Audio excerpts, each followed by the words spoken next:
Les Échos partent en live, le podcast, encore un épisode. Vous l'aurez compris, c'est la fin de l'année, on donne tout. En 2022, beaucoup d'artistes nous ont fait confiance pour parler de leur musique, pour parler de leurs projets. Et ça nous fait toujours plaisir parce que nous, ce qu'on aime, c'est toujours mieux découvrir les artistes qui nous font vibrer. Cette fois-ci, nous recevons une artiste qui nous fait vibrer avec sa voix, sa poésie, ses mots choisis et ses rythmes de percus corporels. Ces mots font mouche. Après une aventure avec un groupe, les Lueurs de Lily, elle revient avec Hugo Corbin et Nicolas Fleury pour l'album Crépuscule qui sortira en février prochain, qu'elle signe de son nom. En attendant, on la reçoit libre comme le single sorti le 9 décembre. Alors, trêve de plaisanterie, inspirez, trouvez votre calme intérieur, parce que j'accueille tout de suite, tout en douceur, Camille Laily dans les Échos partent en live. Voilà, donc je suis en compagnie de Camille Laily, bonjour. Bonjour. Et merci d'avoir accepté notre invitation pour cette interview, pour les Échos partent en live. Alors, tu fais de la chanson et de la musique depuis ton plus jeune âge. Il paraît qu'il y a des vidéos compromettantes, déjà à l'âge de 4 ans, tu chantais. Est-ce que tu peux nous expliquer un peu ton contact avec la musique et cette première partie de parcours ? Je suis dans une famille qui, sans être des professionnels de la musique, ont toujours eu un rapport assez proche avec. Mon père faisait 2-3 instruments, ma mère faisait de la guitare. Elle avait des carnets de chansons où elle recopiait à la main, à l'époque, les paroles et les accords des chansons qu'elle aimait bien. Et donc ça a toujours été quelque chose d'évident dans notre famille qu'on allait faire de la musique, mais peut-être juste en pratique amateur. Il se trouve que moi, je me suis vraiment reconnue là-dedans. Je cherchais sur mon piano les génériques des dessins animés que je regardais quand j'étais petite, donc c'est quand même venu assez vite. Et j'ai toujours chanté. Je pense que j'ai commencé à parler et chanter en même temps, et puis je me suis jamais arrêtée de faire ni l'un ni l'autre. Et donc je pense que c'était vers 15-16 ans, j'ai eu envie d'écrire mes chansons, parce que jusque-là, j'avais juste ce rapport à la voix très instinctif. Et j'ai commencé à écrire mes chansons. En parallèle, je voulais faire tout ce qui existait en musique, donc accordéon, piano, guitare, chant lyrique, chant jazz. Et ça a pris de plus en plus de place dans ma vie, jusqu'à ce que ça devienne mon activité principale maintenant, quoi. Alors, parmi tous les instruments donc, que tu as essayé, tu as choisi la voix, finalement, qui est aussi un instrument à part entière, en fait. Comment est-ce qu'on se dit, je renonce à l'accordéon chromatique, je renonce à l'accordéon diato, je renonce à quelque chose d'instrumental pour se concentrer vraiment sur sa voix, et surtout comment ça se passe, parce que la voix c'est quand même un instrument qui est assez spécial parce qu'il nous est propre. Comment ça se passe ? C'est plutôt dans l'autre sens, c'est plutôt que ça a toujours été la voix elle a toujours été là, et c'était le plus important pour moi, c'était chanter, et les autres instruments tout m'intéresse de manière générale. J'aurais aimé faire de la harpe, du violoncelle, du violon aussi, mais la voix c'est presque au-delà de ça. Comme on a ce rapport un peu spécial à la voix où c'est vraiment nous, pour moi c'est au-delà d'un instrument, c'est l'être même, donc ça a jamais été en compétition avec les autres instruments, on va dire. C'est plutôt que je me suis rendu compte que quand j'écrivais des textes et des mélodies, de toute façon ça allait être la voix qui les porte, et les autres instruments ça a été qu'est-ce que je mets autour, comment est-ce que j'encadre cette voix pour la porter du mieux possible. Par rapport à ces compositions et donc le fait de grandir donc dans cet amour de la chanson, quelles ont été les personnes qui t'ont influencé, et quels ont été les artistes qui t'ont porté en fait dans cet amour de la chanson ? Alors, je suis quelqu'un d'assez cohérent. Tout à l'heure, je disais que je voulais essayer tous les instruments. En musique, c'est un peu pareil. J'ai des influences qui sont assez éclectiques. Ça va je pense, les Nocturnes de Chopin, c'était parmi la première chose que j'ai commencé vraiment à écouter. Alors, ce n'est pas des chansons, mais si on écoute la mélodie qu'il y a au piano, moi je trouve que c'est extrêmement chantant. Donc pour moi ça fait presque partie de la chanson, les Nocturnes de Chopin. Et à chaque fois que je découvrais un style musical, j'avais une ou deux pépites qui devenaient mes éléments fondateurs de ce qui me plaisait dans ce style-là. Donc en classique c'était Chopin, ensuite j'ai découvert la musique de Django Reinhardt, et plus tard la chanteuse Yoon Sun-na qui vocalement explore énormément d'endroits et qui a cette espèce de versatilité dans le jazz, où elle se cantonne pas à un style défini. Bobby McFerrin beaucoup, pour tout ce qui est percussion corporelle, les circle songs, les chants assez... revenir un peu à l'essence de ce que c'est que juste chanter. On peut être nu dans le désert et faire de la musique. Et ça, je trouve ça assez magique. Et puis en chanson même, beaucoup Debout sur le Zinc, le groupe que j'ai découvert quand j'étais un peu adolescente et que j'ai commencé vraiment à écrire des chansons de manière régulière et qui m'a beaucoup influencée parce qu'ils ont, pareil, une richesse instrumentale, harmonique, les influences d'Europe de l'Est, ça m'a beaucoup marqué. Puis je pourrais continuer à en citer beaucoup comme ça. En folk, il y a Patrick Watson et Kings of Convenience qui ont un sens mélodique et aussi de la voix qui est... selon moi, une des plus belles choses, Kings of Convenience, c'est un peu les Simon & Garfunkel contemporains. Et pour le texte même, j'ai redécouvert plus tard des grands classiques comme Barbara ou Brel, où je retrouve un peu cette espèce de sculpture des mots, qui moi me plaît beaucoup. Alors on parle des mots, on parle de chansons poétiques, tu as eu un album poème jazz, les chansons que tu as composées et les textes que tu fais, c'est des textes qui sont très bien écrits, très beaux. Comment ça se passe en fait pour cette écriture-là, comment elle sort de toi et comment tu la mets sur le papier? Déjà merci, parce que ça fait plaisir. En fait, on a parlé d'influence musicale, mais en termes d'écriture, moi, ce qui fait vraiment naître les chansons, et je le vois assez systématiquement, c'est la lecture. Je lis beaucoup, et j'ai commencé à trouver un peu cette espèce d'idéal d'écriture dans les poèmes de Victor Hugo, parce il fait vraiment, selon moi, chanter et danser les mots dans les poèmes, les inflexions, les accents toniques, ils sont toujours placés avec une élégance incroyable. Et c'est ça que j'essaye de viser quand j'écris. Et il y a un autre... C'est un sacré objectif.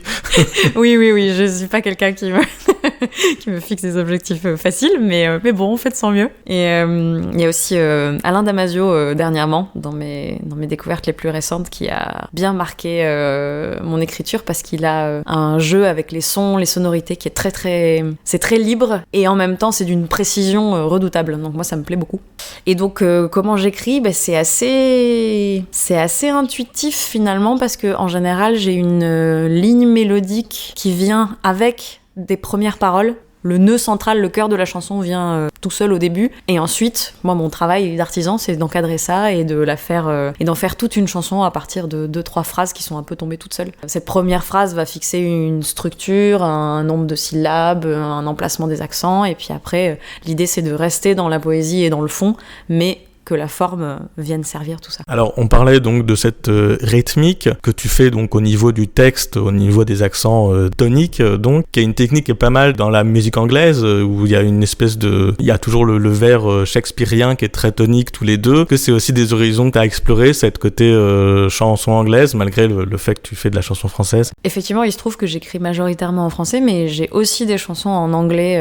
J'ai commencé à écrire un peu dans les deux univers, et c'est vrai que ce qui fait que je me suis orientée vers la chanson française en majorité, c'est que les gens écoutent beaucoup plus les paroles quand on chante en français que quand on chante en anglais. Mais par exemple, dans le nouvel album, il y a une chanson en anglais qui s'appelle Robin's Tale, et où je me suis un peu fait plaisir parce que j'aime aussi beaucoup écrire dans cette langue-là, et je retrouve, pour ce qui est de l'anglais, vraiment les influences de la folk, un peu la folk classique de Joni Mitchell, ou ce genre d'écriture que j'aime énormément. Et donc, de manière générale, j'adore les langues parce que ça danse, justement. Et l'anglais fait pas exception à la règle, même si on pense tout de suite à l'espagnol, l'italien. J'aime beaucoup le japonais aussi, d'ailleurs. Et l'anglais, pareil, justement, cette espèce de... Alors, je sais pas si shakespearien, ce serait mon influence directe, parce que je pense pas en avoir beaucoup lu. Mais de manière générale, je trouve que chaque langue a sa musique interne, qui est vraiment déjà dans les mots, et qui donne envie de la faire sortir en mettant des notes, effectivement, dessous, quoi. Alors, tu fais sortir des notes, tu fais aussi sortir des rythmes, notamment avec la percu corporelle. Tu veux un extrait? Carrément. Je sais pas si on entend bien avec le micro. Ah, si on entend, et c'est super classe. C'est vrai, je t'apprendrai tout à l'heure.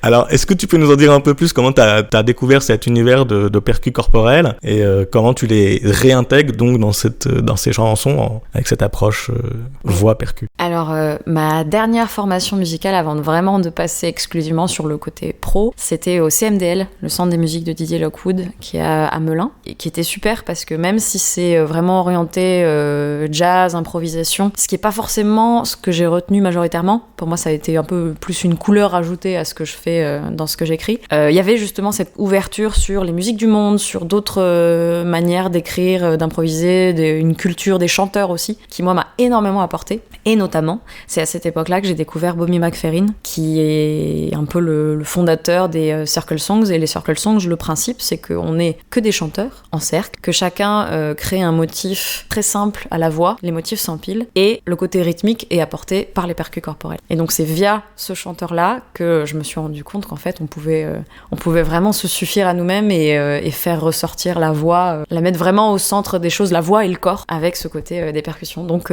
pendant 2 mois, j'avais l'air idiote dans le métro à tester les différentes percussions sur le buste et les clics, et jusqu'à trouver un motif qui, moi, me parle et me plaise, et le mettre au service des chansons que j'ai écrites depuis. Et je vais dire un truc, peut-être à propos, mais toutes les percus mains ou les petites percus jouets, est-ce que c'est des choses que tu as envisagées, ou est-ce que c'était juste, t'étais parti dans une direction, et puis pourquoi explorer par rapport à avoir des, je sais pas, un œuf, ouais, ce genre de choses, par exemple. Un jour, sûrement, parce que je suis incapable de dire non, ça, je n'irai jamais dans ce sens-là. Mais ce que j'aimais bien avec les percus corporels, c'est vraiment cette absence d'outils, cette absence d'accessoires, justement. Ce qui fait que j'ai pu partir dedans très facilement. Les œufs, tout ce qui va créer de la percussion, ça m'attire aussi, mais c'est peut-être quelque chose qu'on entend plus, de manière générale, déjà. Et puis, c'est des rythmiques qui sont... Alors, je sais pas si c'est plus difficile à faire ou si c'est moi qui ai moins l'habitude, mais pour l'instant, je suis moins allée explorer tout ça. Alors, je propose qu'on écoute Libre, donc, qui est justement une chanson où on utilise donc cette technique de percus corporel. C'est tout de suite, et on revient juste après pour parler un peu plus de ta musique.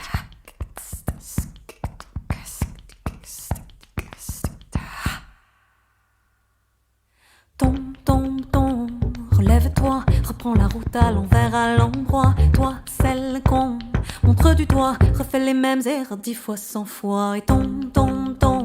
Relève-toi, reprends la route à l'envers, à l'endroit. Toi, celle qu'on montre du doigt, refais les mêmes erreurs 10 fois, 100 fois. Tant que le jour revienne dans ta fibre, il est temps que tu te souviennes.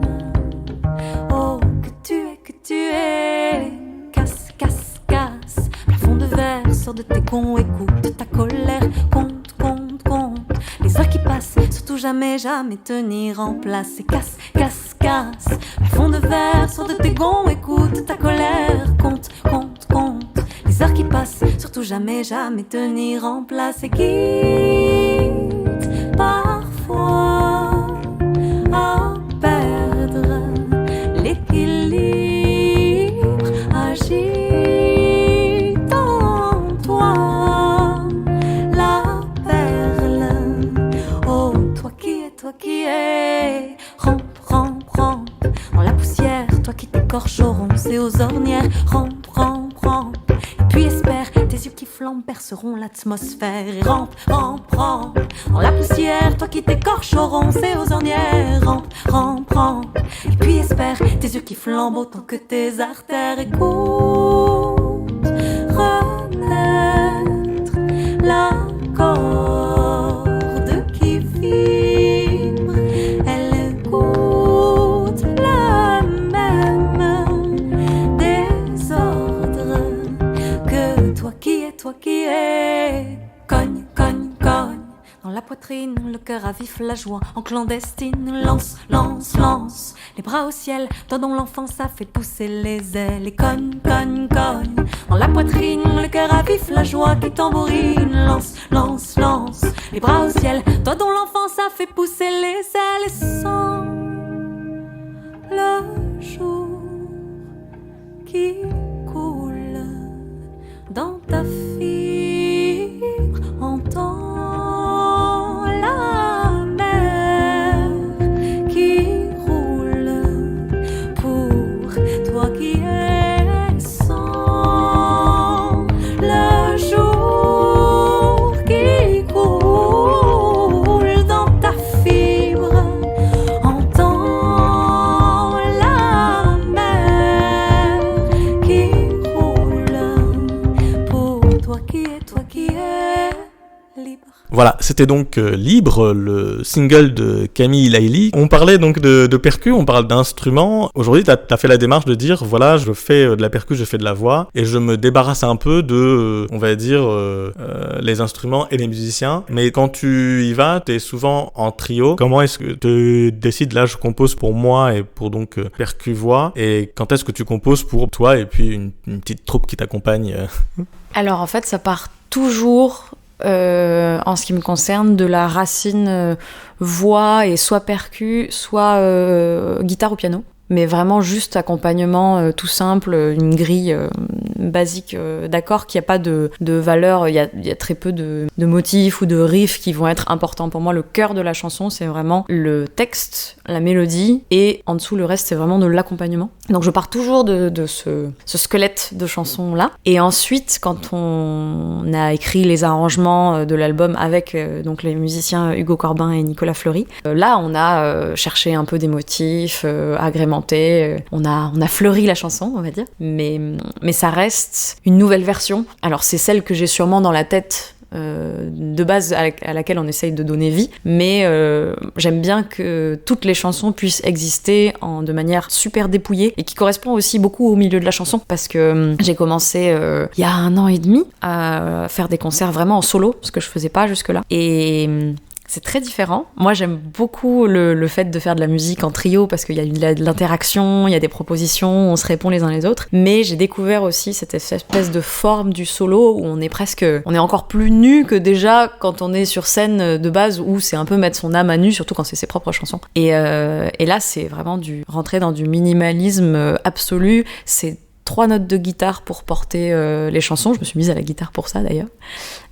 Soit les percus aussi, et le rapport au public est très différent. Et j'aime beaucoup aussi. Il y a vraiment cette espèce de dialogue qui va être de moi vers eux et de eux vers moi, alors que quand on est en trio, il y a un dialogue interne entre nous 3 qui sommes sur scène, que j'adore aussi, mais qui forcément prend un petit peu de place par rapport à cette espèce de conversation, les yeux grands ouverts qu'on a avec le public quand on est tout seul, quoi. Alors tu parles de mise à nu, c'est quelque chose que tu parles aussi dans ton rapport à l'autre, ton rapport à comment tu réagis avec le public. Finalement, la manière de partager ta musique, c'est finalement une ouverture vers ton univers. Tu avais un groupe qui s'appelait les Yeux de Lily, et tu disais que en prenant le nom de Camille Laili, c'est un peu aussi cette démarche-là d'ouvrir vers ton univers, ton imaginaire. Alors ouais, les Lueurs de Lily, c'est le premier nom de scène que j'ai pris quand j'ai commencé à faire mon tout premier album fait à la maison avec les copains en 2014. J'ai mis assez longtemps à vraiment rentrer dans ce monde-là de la musique, à comprendre comment est-ce qu'il fonctionne, comment est-ce qu'on se place dans ce milieu-là. Et j'avais une espèce d'autre vie à côté. Et donc pour moi, les Lueurs de Lily, c'était une manière d'incarner ce nouveau moi qui commençait à naître, qui était la carrière musicale en fait. Et c'était très important pour moi que ce soit pas le même nom à l'époque. Et depuis, comme je suis vraiment rentrée, là, c'est vraiment mon activité principale, je fais ça depuis 2 ans, et je commence à avoir aussi des retours qui m'intègrent justement à ce monde-là dont je rêvais depuis que je savais parler, chanter à 4 ans sur mon balcon. Et pour moi, ça avait vraiment du sens maintenant de prendre pour cette espèce de premier album, même si, voilà, j'en ai déjà sorti 2 autres sous le nom Les Lueurs de Lily, mais celui-ci, c'est vraiment, pour moi, avoir trouvé mon identité, assumer d'être au croisement de chansons folk, jazz, musique du monde, avec une attention importante à la mélodie et au texte et à la voix. Et ça y est, je sais ce que je suis, je sais ce que je chante, je sais ce que j'écris, et ce que j'écris, c'est du Camille Laili, donc c'est pour ça que j'ai pris ce nom-là. Alors c'est cette goutte d'eau qui est donc cette belle image qui voyage et qui explore. Tu disais je fais du Camille Laili, c'est vrai qu'on a tendance à mettre les gens dans des cases. Aujourd'hui tu vis dans la case entre guillemets chanson française, mais on entend dans ta musique qu'il y a des influences de partout. Et comment est-ce que du coup tu arrives à faire vivre le projet dans une case avec peut-être une inspiration d'aller dans les autres cases qu'on pourrait proposer? Bon, un bon exemple qu'on m'avait donné à l'époque, cette histoire de la goutte d'eau, ce rapport un peu très, très instinctif, très... Moi, je trouve c'est presque enfantin, mais il n'y a pas de niaiserie c'est de l'émerveillement. L'émerveillement, il n'y a pas de niaiserie pour moi dedans. Ce rapport à la nature que j'ai, c'est quelque chose qui peut se retrouver dans n'importe quel style musical, en fait. On en entend beaucoup dans le jazz. J'ai un copain qui a sorti un album qui s'appelle Elementia, Michael Vigneron, où lui, son inspiration, c'est l'eau, le feu, la terre, l'air. En folk, c'est extrêmement présent, les éléments naturels. Et d'ailleurs, c'est ça qui fait que moi, je me retrouve dans la folk aussi. C'est ce rapport très proche à la nature. Et donc, en chanson, ça peut exister aussi. Et je pense à l'image de ce rapport aux éléments naturels, à l'eau, qui est le mien. En fait, peu importe les styles musicaux, il se trouve que nous vivons en France et qu'en France, les gens ont besoin de mettre un petit peu des étiquettes. Et ce qui va faire que je suis dans la case chanson, c'est l'attention au texte. C'est ce qui rassemble tout ce qu'on classe dans chanson française. Mais c'est ce que j'ai compris dernièrement et qui fait que je suis très heureuse de défendre cet album aujourd'hui. C'est, en fait, on peut très bien être dans la case chanson et avoir des racines, pour certains dans le rock, pour certains dans la musique urbaine, et pour moi dans la folk, la musique du monde et le jazz. Et comme on disait tout à l'heure, on est dans un monde de plus en plus mélangé, où tout se teinte un peu les uns les autres, et moi je vois ça un peu, c'est ça comme de la peinture, et on a des petites touches de tel ou tel style, et puis ça fait vivre la musique et ça crée des choses uniques, donc tant mieux. Alors cet album, il parle de plusieurs choses, de rage de vivre, d'éco-anxiété, des termes qui te sont personnellement propres. C'est des choses que tu veux défendre. L'album, il dit, bon là, ça va pas bien, ça va de plus en plus mal. Qu'est-ce qu'on fait ? Est-ce que c'est ça le message de l'album ? Est-ce que c'est ce qu'on écoute ? Alors... Ce qu'on écoutera.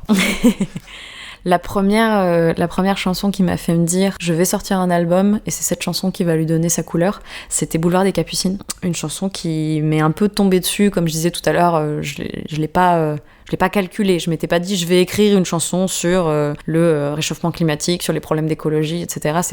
Je fonctionne pas comme ça, je vise pas quelque chose en général, c'est quelque chose qui est déjà là en moi et qui me tombe dessus et je me rends compte en l'écrivant, ah c'est à ça que je pensais.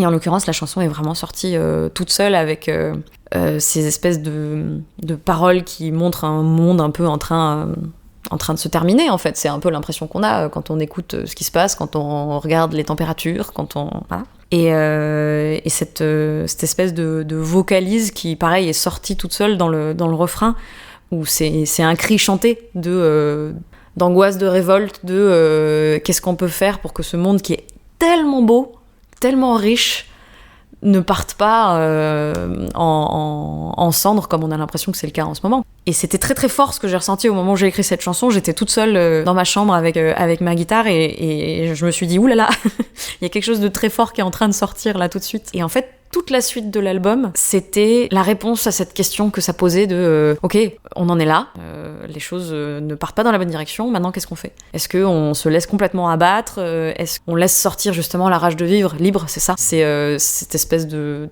C'est très tellurique, c'est très volcan, la terre, pour moi c'est... Ça bouillonne à l'intérieur. Ouais, c'est ça, c'est une réaction presque primaire d'animal on veut vivre, on veut y aller, et ça explose en fait. Et puis après il y a d'autres chansons comme La Rose et l'Olivier, où au contraire, on a besoin de temps en temps de retrouver un peu le refuge, la clairière préservée, pour se recharger. Le cocooning. Exactement, voilà. Je suis très cocooning dans la vie. Et La Rose et l'Olivier, c'est un peu ça en poésie. Et vraiment, si je prends toutes les chansons de l'album, je me suis rendu compte qu'elles étaient reliées à ça. Je les ai pas écrites en me disant je vais répondre à la question. Non, c'est quand, au fur et à mesure qu'elles sortaient, je me disais ça c'est un autre aspect de ma réaction aux 2 dernières années qu'on vient de vivre aussi globalement. J'ai entendu que cet album était aussi pas mal influencé par les ateliers que tu avais fait avec Claude Lemaire. Oui, Claude Lemel. Claude Lemel, pardon.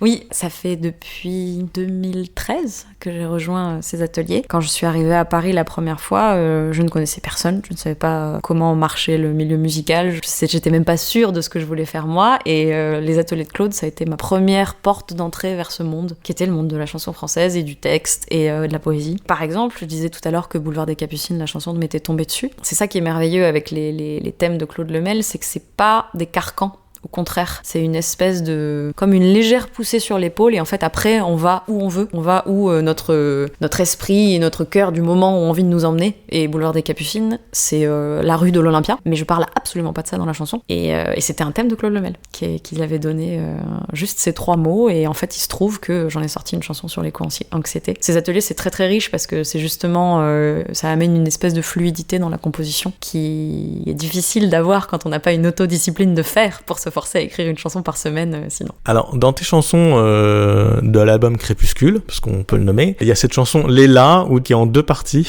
dont une partie, tu disais, c'est le Crépuscule.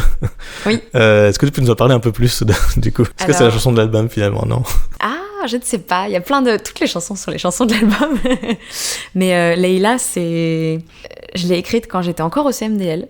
Et c'était ma première chanson écrite uniquement pour des voix. Et c'était au départ une seule musique. C'est pour ça que j'ai gardé le nom sur les 2 chansons, même si on l'a séparé en 2 parties pour l'album. Et Leïla, en arabe, ça veut dire la nuit. Et il se trouve que Laïli, mon nom de famille, veut aussi dire la nuit en arabe, même si je ne viens pas du tout de là, j'ai des origines autrichiennes, donc ça n'a rien à voir, mais ça résonne d'une certaine manière pour moi. Et c'était les 2 aspects de la nuit, c'est-à-dire que il y a un passage qui s'appelle La forêt, Leïla à la forêt, qui est uniquement instrumental et qui est ma manière à moi d'assumer cette appartenance aussi au jazz que j'ai dans ma musique, qui est uniquement instrumental, où la voix joue le rôle d'instrument et on est vraiment en trio avec Hugo à la guitare et Nicolas à la contrebasse, et on discute tous les 3. Et pour moi, c'est le bruit des animaux la nuit dans la forêt où on sent que ça fourmille, comme ça. Et ensuite, il y a l'autre partie, qui est Leïla, la lune, où c'est quelque chose que je rêvais de faire depuis très longtemps et j'osais pas. Et pareil, cet album, il y a plein de premières fois comme ça. C'est assez merveilleux pour moi parce que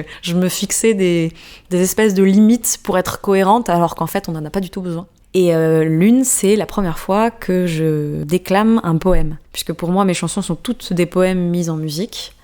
Ils sont chantés, ils sont pas scandés, quoi. C'est ça. Et donc là, c'est vraiment la première fois que j'ai un poème que je dis par-dessus cette musique. Et en plus, sur l'album, on a Maë Desfaïs, qui est une chanteuse que j'adore, que j'avais rencontrée au CMDL. Et c'est vraiment une amie et qui a posé sa voix et qui a mis un peu des mélismes par-dessous, je ne sais pas, le poème.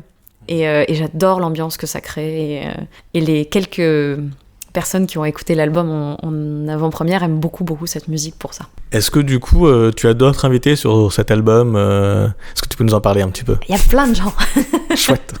Alors évidemment, il y a Hugo Corbin à la guitare et Nicolas Fleury à la contrebasse, qui sont 2 jazzmen merveilleux. On m'avait dit que tu avais un peu adapté avec Corbin pour ce côté, la partie solo. Tu avais fait un travail avec lui. Oui, alors c'est récent, mais avec Hugo... je me permets cette digression. Ah non, mais il n'y a pas de problème. Avec Hugo Corbin, justement, on est aussi un peu en train de travailler sur une version intermédiaire entre le concert solo et le concert trio, pour explorer ce côté un peu guitare-voix qui est beaucoup à la rencontre entre chansons et jazz. Donc on avait envie aussi de tester des choses, donc c'est en cours. Donc voilà, donc évidemment il y a ces 2 musiciens qui ont été très très très importants dans l'écriture de l'album, dans les arrangements. On a beaucoup joué, beaucoup ri ensemble parce que c'est un peu une espèce de fratrie où on est tous très très bêtes quand on est ensemble et très très heureux d'être là et on dit beaucoup de bêtises. Et ils ont une sensibilité qui se ressent. Nicolas, il a écrit par exemple les arrangements pour cordes sur 2 chansons qui m'amènent vers une autre invitée puisque c'est Alba Aubert, violoniste qui joue avec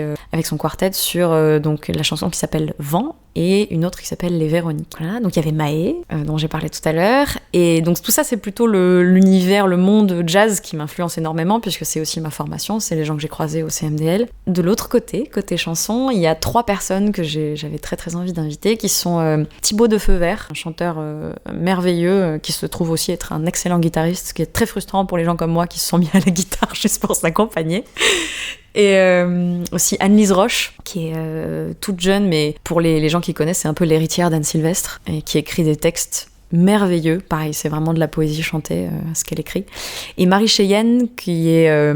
moi, je dis qu'elle est mi-clown, mi-Sioux, mi-Brassens. Et que j'avais rencontré à un tremplin de chansons, c'était très très bien entendu, et les 3 ont des styles assez différents du mien, mais qui se complètent, et donc on fait une chanson un peu chorale tous les 4 sur une chanson qui s'appelle Avant l'orage. Alors, pardon, j'ai oublié aussi quelqu'un d'essentiel qui est sur plein de chansons, alors du coup j'ai pas le réflexe, qui est Ananda Brandao, qui est une super percussionniste et avec qui on a bossé pour la première fois mettre vraiment des percussions non batterie, percussions un peu organiques sur beaucoup de chansons de l'album. Pardon, voilà. Je te laisse poursuivre. Pardon, Ananda. Pas du tout. Alors, ce travail, il est très bien reçu. Hein. Il y a des belles critiques. Il y a ce prix donc, que tu as reçu à travers nos chansons. Tremplin à nos chansons. Pardon. Et puis, il y a des très belles critiques. On dit, l'émotion de Pomme, Barbara, Nougaro. Qu'est-ce que ça fait, du coup, d'être aussi bien accueilli, finalement, pour ce travail-là? Est-ce que c'est chouette? Est-ce que c'est Non, un bon c'est jalon nul. pour... Non, mais... Non, c'est super. Bien sûr. Non, pardon. C'est juste que...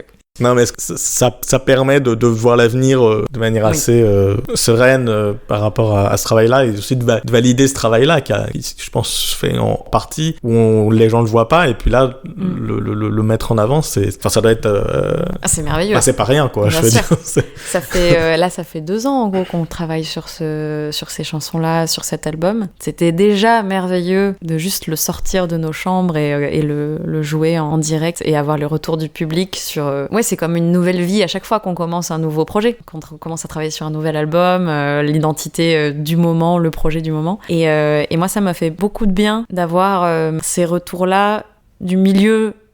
Notamment chanson et aussi un peu jazz, parce que c'était, il y avait toujours quelques personnes dans le public où, en général, c'est les rêveurs qui viennent me voir à la fin et qui ont été vraiment émus, touchés. Et ils sont difficiles à trouver, les rêveurs.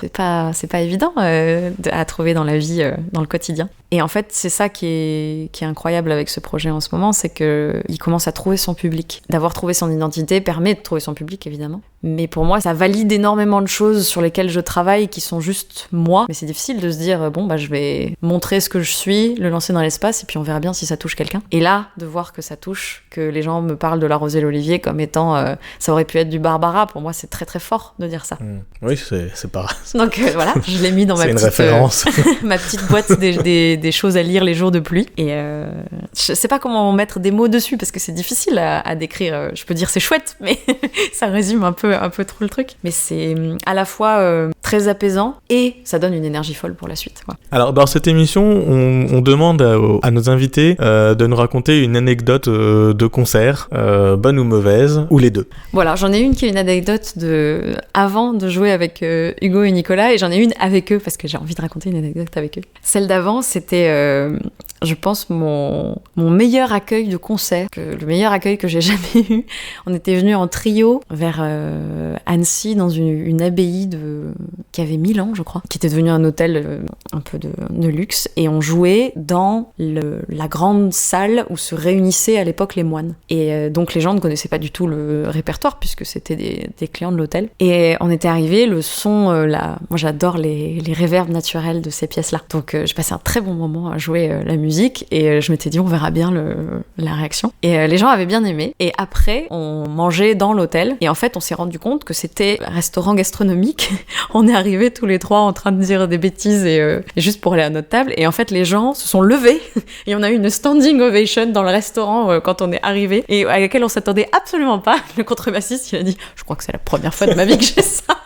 Donc c'était plutôt une expérience sympathique. Et puis vraiment voilà, on était sur notre petit nuage, on avait été accueillis à l'hôtel, on avait dormi à l'hôtel, il y avait un spa, on avait pu être le lendemain. Donc c'était un peu l'expérience tout en un, tu sais, tu fais ta musique, les gens l'aiment, et en plus tu es accueilli comme un roi, c'était pas mal. Et sinon, avec les garçons, avec Hugo et Nicolas, en fait on est comme je disais tout à l'heure, on est très proches et on dit beaucoup de bêtises. Donc notre niveau intellectuel baisse drastiquement quand on est tous les trois. Et en fait, c'est presque dangereux parce que avant de monter sur scène, moi j'ai besoin d'un petit peu me concentrer. Et en fait, si je les arrête pas, mais c'est terrible. C'est blague sur blague sur blague sur blague sur blague. Et du coup, ça m'est déjà arrivé d'arriver sur scène avec un espèce d'embryon de fou rire et de me dire non, calme-toi Camille. Et il faut surtout pas que je les regarde dans les yeux parce que sinon ça repart et je peux pas commencer mon concert. Mais voilà, je préfère ça plutôt qu'il y ait pas d'ambiance dans le groupe, hein. Ça c'est sûr. Et généralement, ça se reflète aussi dans ce que les gens ressentent. Si le groupe se fait plaisir, c'est plus intéressant à regarder. Bah, c'est ça que j'aime aussi dans le trio, c'est cette espèce de vie qu'il y a sur scène et d'échange tous les trois, quoi. Alors, j'avais pas prévu cette question, mais du coup, je la pose. Le fait que du coup, tu diriges vers des concerts solo, est-ce qu'il y a une anxiété par rapport à ça, par avoir ces fameux musiciens avec lesquels tu t'entends bien Alors, comment dire, c'est très très différent. C'est vraiment pour... parce qu'il y a certaines parties de scène chansons où c'est très difficile d'aller en trio. Moi, j'adore vraiment le trio, ce qu'ils font musicalement. Moi, je suis incapable d'en faire la moitié à la guitare. Mais j'ai quand même, comme je disais tout à l'heure, ce rapport au public que je découvre de plus en plus et qui me plaît beaucoup.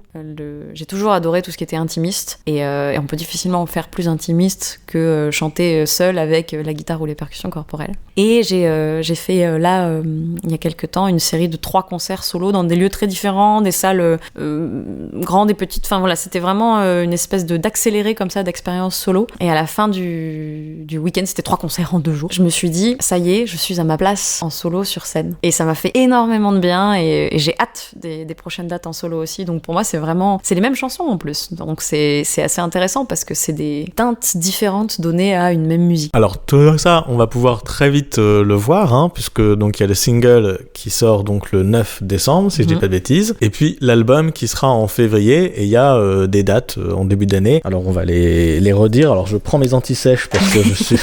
Comment ça, vous ne connaissez pas par cœur les dates de concert? Donc il y a le 11 janvier un showcase de pré-sortie à la Manufacture aux chansons. Donc il y a la sortie de l'album, donc c'est le 24 février chez Inouï Distribution. Le 3, 4, 5 mars, il y a une release party à Agenda Art pour ceux qui seront à Lyon. Le 10 mars au Forum Léo Ferré. Le 25 à Toulouse. Et le 31, on n'en parle pas encore. C'est un secret, plus tard. Mais on n'en parle pas, mais potentiellement une très belle date. Tenez-vous informés. Où est-ce qu'on s'informe? Bien sûr, tu as une page Facebook, Instagram et un site internet sur lequel on peut retrouver des très belles choses. Il y a notamment une vidéo d'un concert que tu as fait où on peut voir donc les chansons. Et puis, faut aller voir donc le single et les clips qui vont sortir très bientôt en février. Juste une petite dernière question. Dans les Icos partent en live, on propose une question libre à la fin, voir si les gens ont un message qu'ils ont envie de faire passer. Ça peut être tout et n'importe quoi. Eh plus il fait froid et moche dehors, plus il faut prendre soin de nos soleils intérieurs. Je sais que ça fait très médecine douce et alternative ce que je dis, mais c'est un peu ce que j'ai essayé de faire dans l'album, c'est de trouver la lumière là où on a l'impression qu'il n'y en a pas. Donc faites ça. Si vous aimez Noël, profitez de Noël. Si vous n'aimez pas Noël, trouvez quelque chose que vous aimez faire. et puis vivement 2023. Eh ben, merci beaucoup Camille pour cette interview, merci d'avoir répondu à nos questions, et puis à très très vite, donc en concert et sur les CD qui vont sortir en février. Oui. Merci. Merci à toi. Voilà, c'était Camille Laili dans les Icos partent en live. Merci encore à elle d'avoir accepté notre invitation. Tout de suite, on s'écoute un petit extrait. C'est Boulevard des Capucines, une chanson de l'album apparaître en février prochain. Et on se retrouve juste après pour quelques infos pour suivre au mieux son actualité. Boulevard des Capucines, j'allais sans but. Les cordes de mon spleen jouaient du luth quand un grand bruit a sonné. Le vent du nord s'est levé et il m'a emporté.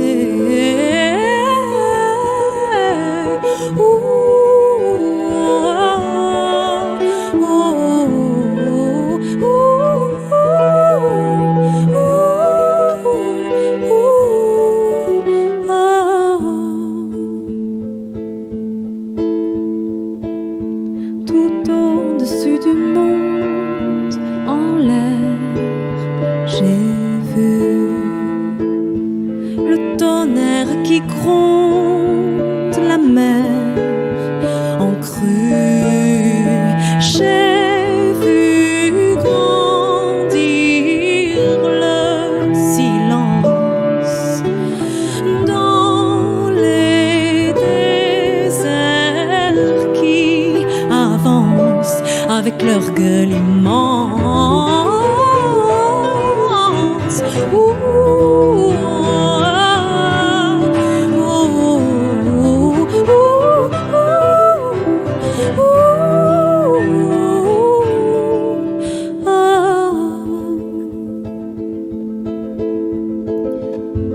Dans la mer des potoirs, elle plonge la mort.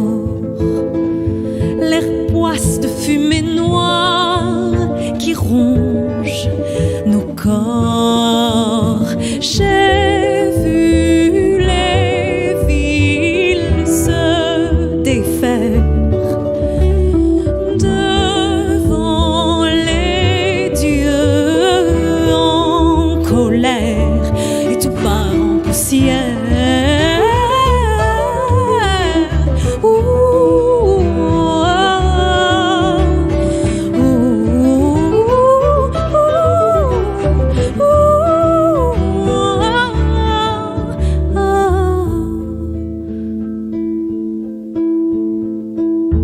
Boulevard des Capucines, je marche sans but. J'écoute la mandoline qui parle aux luttes comme la pitié ignorée. Raconte l'histoire annoncée, nous les futurs noyés.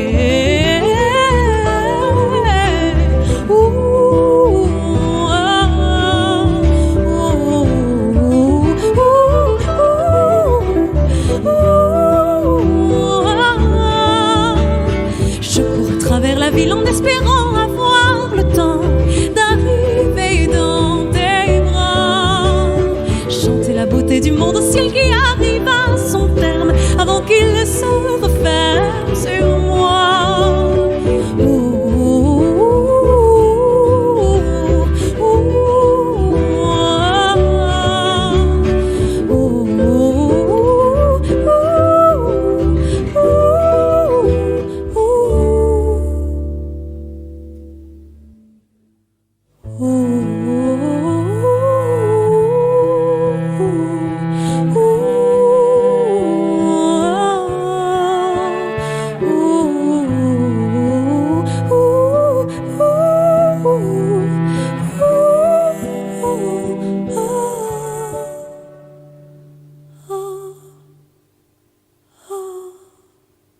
C'était donc Boulevard des Capucines, la chanson qui est un peu à l'origine du nouvel album Crépuscule, qui sortira le 24 février 2023. Vous pouvez encore participer à la cagnotte participative pour précommander donc ce futur album. Il vous suffit pour cela d'aller sur le site de Camille Laily, camille.laily.fr. Vous y trouverez un tas d'informations et vous pouvez également écouter et vous procurer les 2 premiers albums de Camille Laily sous le nom Les Lueurs de Lily, à savoir Poème, Jazz et Bulle.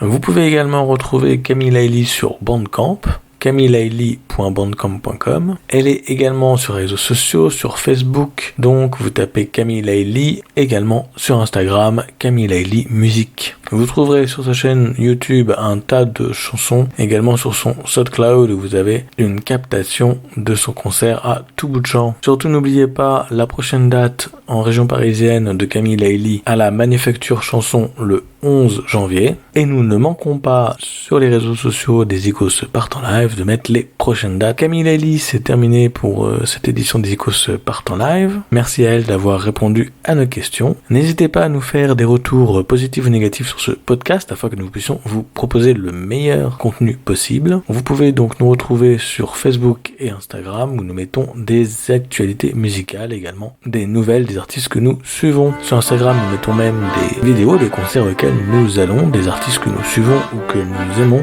ce qui pourrait vous donner une idée de l'ambiance de vos prochains concerts. Et si ce podcast vous a plu, n'hésitez pas à vous abonner pour être au courant des prochains podcasts. Il devrait encore y en avoir un d'ici la fin de l'année. Merci à vous pour votre écoute et j'espère que vous avez passé un bon moment. En attendant de vous voir au détour d'un concert, je vous souhaite une très bonne journée et allez à des concerts. À bientôt.